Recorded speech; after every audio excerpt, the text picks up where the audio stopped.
Next weeks markets bullish ఉంటాయా bearish ఉంటాయా అనేది చూద్దాం. దాని తర్వాత నిఫ్టీ గురించి కంప్లీట్గా అనాలిసిస్ అయితే చేసుకునే ప్రయత్నం చేద్దాం. ముందుగా మిత్రులందరికీ ప్రైస్ యాక్షన్ తెలుగు ఛానల్లోకి స్వాగతం. సో ఓవరాల్గా మనం ఏంటంటే ఇక్కడ ఈ యొక్క కంపారిజన్ కానీ చేసుకున్నట్టయితే యుఎస్ మార్కెట్స్లో మనం కంపారిజన్ ఎందుకు చేస్తాము అంటే అగ్రరాజ్యం వాళ్ళ యొక్క బిజినెస్ అనేది మనం చూసుకున్నట్టయితే చాలా పెద్దదన్నమాట మన ఇండియాతో కంపేర్ చేస్తే.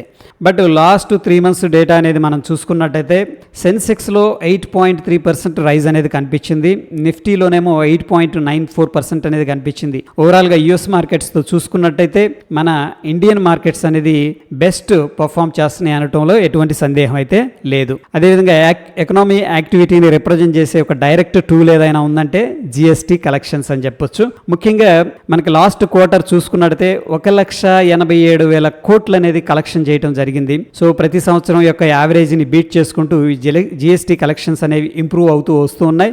అండ్ లాస్ట్ క్వార్టర్ అయితే ఆల్ టైమ్ హైలో కలెక్షన్స్ అయితే జరిగినాయి అనమాట. ఓవరాల్గా ఎకనామీ అనేది పురోభివృద్ధి అవుతుందని చెప్పేసి ఈ యొక్క ఇండికేషన్ అయితే చెప్తూ ఉంది. అదేవిధంగా ఇక్కడ మనం చూసుకున్నట్టయితే ఈవే బిల్ జనరేషన్ కూడా అబ్జర్వ్ చేస్తే ఈ యొక్క వాల్యూమ్స్ అనేది లాస్ట్ క్వార్టర్లో కొద్దిగా తగ్గుముఖం పట్టినాయి. ఇక్కడ చూడండి డౌన్ ట్రెండ్ కనిపిస్తుంది. బట్ లాస్ట్ ఇయర్తో కంపేర్ చేస్తే పాజిటివ్గానే ఉందన్నమాట.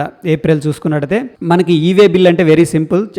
ఎవరైనా సరే 50,000 మించి గూడ్స్ అనేది ట్రాన్స్పోర్టేషన్ చేయాలి అంటే వాళ్ళందరూ కూడా ఏం చేస్తారంటే ఇన్కమ్ ట్యాక్స్ వెబ్సైట్కి వెళ్ళి అక్కడ బిల్ అనేది జనరేట్ చేస్తారు. దాన్నే సింపుల్గా చెప్పాలి అంటే ఈవే బిల్ జనరేషన్ అంటాం. ఇది కూడా ఏంటంటే ట్రాన్సాక్షన్స్ ఎలా జరుగుతున్నాయి అని చెప్పేసి ఒక ఐడియా వస్తుంది అనమాట. దాని తర్వాత పర్చేసింగ్ మేనేజర్స్ ఇండెక్స్, ఇదేంటంటే ఎస్ఎంపి గ్లోబల్ అనే సంస్థ అన్ని కంపెనీల దగ్గరికి వెళ్ళి అన్ని ఇండస్ట్రీస్ యొక్క యావరేజ్ తీసుకొని వాళ్ళ దగ్గర సర్వే చేయటం అనేది జరుగుతుంది. ఆ సర్వే నుంచి వచ్చిన రిపోర్ట్స్ అనేది చాలా పవర్ఫుల్ అనమాట. అంటే ఓవరాల్గా ఎకనామీ అప్టిక్లో ఉందా డౌన్ టిక్లో ఉందా, అసలు బిజినెస్ సరిగా జరుగుతుందా లేదా అనేది తెలుస్తుంది అనమాట. ముఖ్యంగా మనం చూసుకున్నట్టయితే మ్యానుఫ్యాక్చరింగ్ ఇండస్ట్రీ అనేది అప్టిక్ అనేది కనిపిస్తుంది పాజిటివ్గా. మనం last Q1, Q2, Q3 data అనేది చూసుకున్నట్టయితే ఇంక్రీజ్ అవుతూ వచ్చిందనమాట. సో ఈ యొక్క మ్యానుఫ్యాక్చరింగ్ కెపాసిటీ అనేది యూటిలైజేషన్ ఇంక్రీజ్ అవుతుంది. అంటే ఏంటంటే డిమాండ్ సప్లైని బట్టి ఈ కెపాసిటీ ఎక్స్పాన్షన్ చేయటం కానీ లేదంటే తగ్గించడం కానీ జరుగుతుంది. ఒకవేళ డిమాండ్ ఎక్కువగా ఉందనుకోండి కంపెనీలు ఏం చేస్తాయి అంటే వాటి యొక్క కెపాసిటీని పెంచుతారనమాట. డిమాండ్ తక్కువగా ఉంటే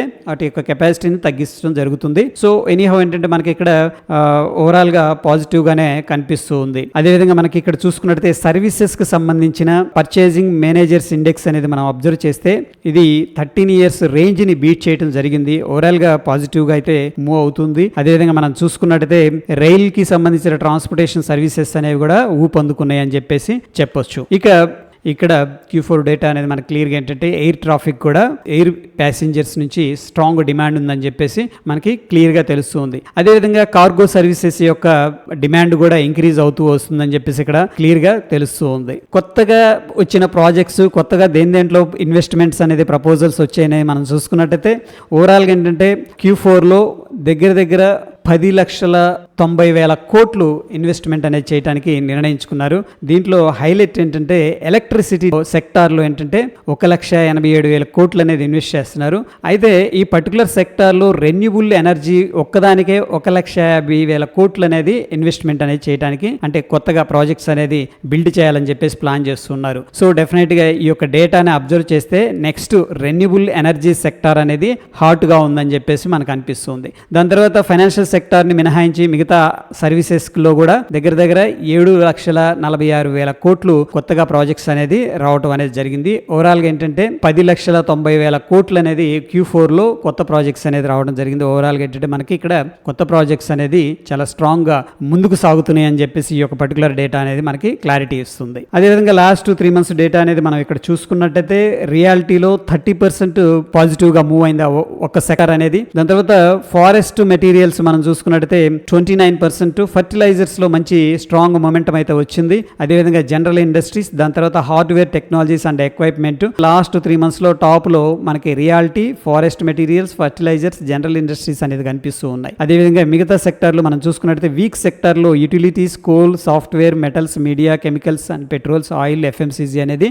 నెగిటివ్ గా అయితే కనిపిస్తున్నాయి. ఇక నెక్స్ట్ FIS DIS డేటా అనేది మనం చూసుకున్నట్టయితే ఇక్కడ చూడండి మే మంత్ లో FIS 27,856 కోట్లు అనేది ఇన్వెస్ట్మెంట్ అనేది చేశారు క్యాష్ మార్కెట్లో. బట్ ఇది ఎందుకు జరిగింది, దాని తర్వాత దానికి ముందు కానీ దాని తర్వాత కానీ అంత అగ్రెసివ్గా జరగలే. దాని తర్వాత ఎందుకు జరగలేదంటే చూడండి, ఇక్కడ మనకి జూన్ ఆల్మోస్ట్ 24th ఈ రోజు శనివారం, ఇంకా 6 days లో క్లోజ్ అయిపోద్ది ఈ మంత్. ఓన్లీ 6,800 కోట్లు మాత్రమే ఇక్కడ కనిపిస్తుంది. బట్ లాస్ట్ మంత్ లో 27,856 crores అనేది ఇన్వెస్ట్మెంట్ అనేది జరిగింది. ఎందుకు జరిగిందంటే యాక్చువల్ గా యుఎస్ లో డెట్ సీలింగ్ అనే విషయం జరుగుతూ ఉంది కాబట్టి ఫైర్స్ ఎక్కువగా ఏంటంటే ఎమర్జింగ్ మార్కెట్, మంచి బెస్ట్ ప్రామిసింగ్ కంట్రీ ఏదైనా ఉందంటే అది ఇండియా కాబట్టి ఇండియాలో ఇన్వెస్ట్మెంట్ చేసినట్టు తెలుస్తుంది. బట్ అగ్రెసివ్గా ఎఫ్ఐఎస్ దగ్గర నుంచి అయితే రావట్లేదు అని చెప్పేసి నాకు అనిపిస్తుంది. ఎనీహౌ నెట్ చూసుకున్నట్టయితే ప్రస్తుతానికైతే ఒక అప్ ట్రెండ్లోనే కనిపిస్తుంది. Every month FIS data, DIS data మొత్తం ఓవరాల్గా చూసుకున్నట్టయితే ఇక్కడ ఒక పాజిటివ్ ట్రెండే కనిపిస్తుంది కానీ మనకి నెగిటివ్ ట్రెండ్ అయితే ఇంకా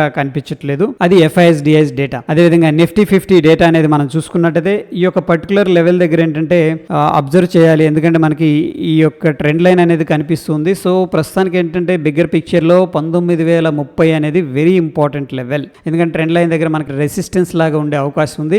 ఎనీహౌ మనకి ప్రస్తుతం ఏంటంటే 18,560 అనేది ప్రీవియస్ మంత్ లో అనమాట.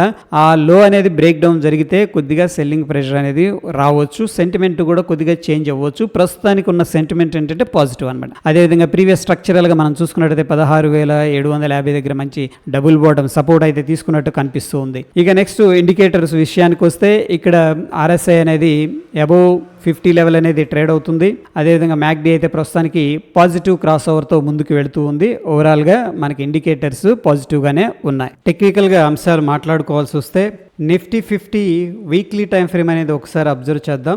ఓవరాల్గా ఏంటంటే మనకి 16,750 దగ్గర మంచి సపోర్ట్ అయితే తీసుకుంది. దాని తర్వాత మనకి ఈ పాయింట్ దగ్గర ట్రెండ్ లైన్ అనేది కనిపిస్తుంది కాబట్టి ఈ ట్రెండ్ లైన్ దగ్గర 19,030 దగ్గర స్ట్రాంగ్ రెసిస్టెన్స్ ఉండే అవకాశం ఉంది, అది గమనించాలి.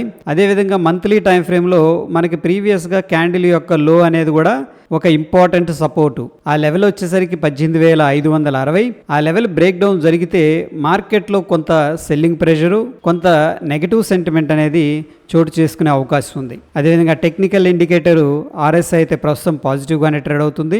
అదేవిధంగా మ్యాక్డీ అయితే ప్రస్తుతం పాజిటివ్ మొమెంటంతో ముందుకు వెళ్తూ ఉంది. ఓపెన్ ఇంట్రెస్ట్ అనేది ఒకసారి అబ్జర్వ్ చేస్తే మంత్లీ ఎక్స్పైరీ అనేది లాస్ట్ ఎక్స్పైరీ అనమాట. సో వొలటైల్గా ఉండే అవకాశం ఉంది.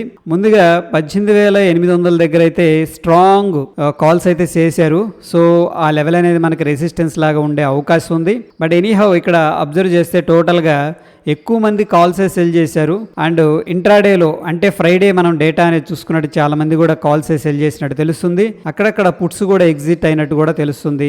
అగైన్ ఏంటంటే ఓపెన్ ఇంట్రెస్ట్ కరెంట్ వీక్ మనం చూసుకున్నట్టయితే ఓవరాల్గా మార్కెట్లో కొంత వీక్నెస్ ఉంది అని చెప్పేసి చెప్తూ ఉంది. నెక్స్ట్ వీక్ ఓపెన్ ఇంట్రెస్ట్ అనేది చూసుకున్నట్టయితే జూలై 6వ తారీఖుకి సంబంధించిన ఎక్స్పైరీ ఇది. 19,000 దగ్గర అయితే స్ట్రాంగ్ రెసిస్టెన్స్ కనిపిస్తుంది. 18,500 దగ్గర అయితే స్ట్రాంగ్ సపోర్ట్ అనేది కనిపిస్తుంది. బట్ మన ఫ్రైడే ఏ విధంగా వాళ్ళు బిల్డప్ చేశారంటే అందరూ కూడా ఎక్కువగా కాల్స్ సెల్ చేశారు. ఓవరాల్గా మనం చూసుకున్నట్టయితే ప్రస్తుతానికి మార్కెట్లో కొంత బేరిష్ సెంటిమెంట్తోనే పొజిషన్స్ అనేది క్రియేట్ చేసినట్టు తెలుస్తుంది. ఓకే, ఇక ఇంట్రాడేలో మనం ఎలా ప్లాన్ చేసుకోవచ్చు అంటే ఓవరాల్గా అయితే కొద్దిగా షార్ట్ టర్మ్లో వీక్నెస్ అనేది మార్కెట్లో కనిపిస్తుంది.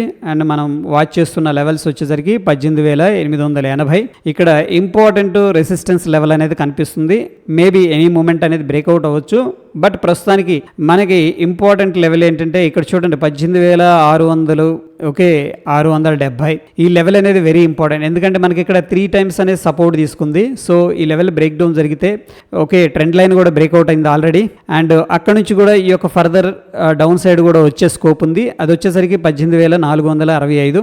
అండ్ ఒకవేళ మనం వాచ్ చేయాలి క్లియర్గా అనుకుంటే కూడా ఈ యొక్క 18,745 లెవెల్ ఏదైతే ఉందో ఈ లెవెల్ అనేది వెరీ వెరీ ఇంపార్టెంట్. ఈ లెవెల్ అనేది మనకు క్లోజింగ్ అవ్వకుండా మార్కెట్ అనేది ఈ యొక్క లోలో బ్రేక్ డౌన్ జరిగితే నెక్స్ట్ ఏంటంటే స్లోగా మనకి 18,465 అనేది short term down side target. Okay, ఒకవేళ మనం అప్ సైడ్ అనేది ప్లాన్ చేసుకోవాలి అనుకుంటే ఈ యొక్క ఏదైతే ప్రీవియస్గా రెసిస్టెన్స్ ఉందో 18,748 ఆ రెసిస్టెన్స్ బ్రేక్అవుట్ అయితేనే మనం ఏంటంటే ఈ యొక్క లాంగ్ అనేది ప్లాన్ చేసుకుంటాం. అండ్ నెక్స్ట్ టార్గెట్ వచ్చేసరికి మనకి 18,880. ఓకే, అది ఫ్రెండ్స్ ఈ యొక్క నిఫ్టీ అనాలిసిస్ అండ్ ఓవరాల్గా మార్కెట్లో ఉన్న సిచ్యువేషన్. మరొక ఎపిసోడ్లో మళ్ళీ కలుసుకుందాం. Stay tune. ధన్యవాదాలు.